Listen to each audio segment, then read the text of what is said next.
एक मोठी बातमी आपल्या समोर येते आहे. भाजपा विरोधात काँग्रेसची मनसे साथ. विजय वडेट्टीवार यांचे मोठे संकेत. मुंबई महापालिकेसाठी काँग्रेसने स्वबळाचा नारा दिला आहे. मुंबईतील स्थानिक नेतृत्वाला मनसेसोबत आघाडी नसल्याचे समोर आले, तर पालिका निवडणुकीसाठी शरद पवार यांच्या राष्ट्रवादीसोबत जाण्याचे संकेत पण देण्यात आले. पण काँग्रेसमध्ये मनसेसोबत जाण्यावरून दोन मत प्रवाह दिसून येत आहेत.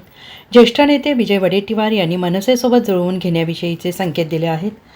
महापालिका निवडणुकीपूर्वी पुन्हा मोठ्या घडामोडी पाहायला मिळू शकतात. सत्याचा मोर्चा मतचोरी संदर्भात होता, लोकशाही वाचवण्यासाठीचा होता. शेवटी आयडिओलॉजीचा प्रश्न महत्त्वाचा असतो. शरद पवार यांनी आपण आघाडीत लढलो पाहिजे ही भूमिका मांडली आहे.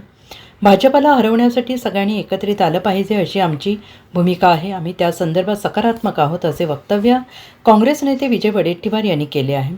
सत्याच्या मोर्चात महाविकास आघाडीसह मनसेने सुद्धा हिरिरीने सहभाग घेतला. एवढंच काय, राज ठाकरे आणि उद्धव ठाकरे यांनीच या मोर्चासाठी पुढाकार घेतल्याचं दिसून येतंय. काँग्रेस प्रदेश अध्यक्ष अनुपस्थित असले तरी काँग्रेसच्या बड्या नेत्यांनी यामध्ये सहभाग घेतला होता. त्यामुळे आता भाजपला महापालिका निवडणुकीत रोखण्यासाठी सगळ्यांनीच एकत्र येण्याचा सूर आळवल्याचं दिसून येत आहे. हे बघा, मोर्चा एकत्र आम्ही काढला तो मतचोरीच्या संदर्भातला होता, मतदार याद्या स्वच्छ करण्यासंदर्भातला होता. शेवट आयडिओलॉजीचा विषय जो येतो तिथे मनसेशी आमची वैचारिक आयडिओलॉजी किंवा आमच्या विचारधारा पक्षाशी जुळत नाही. Bureau report, SBN Marathi, Mumbai.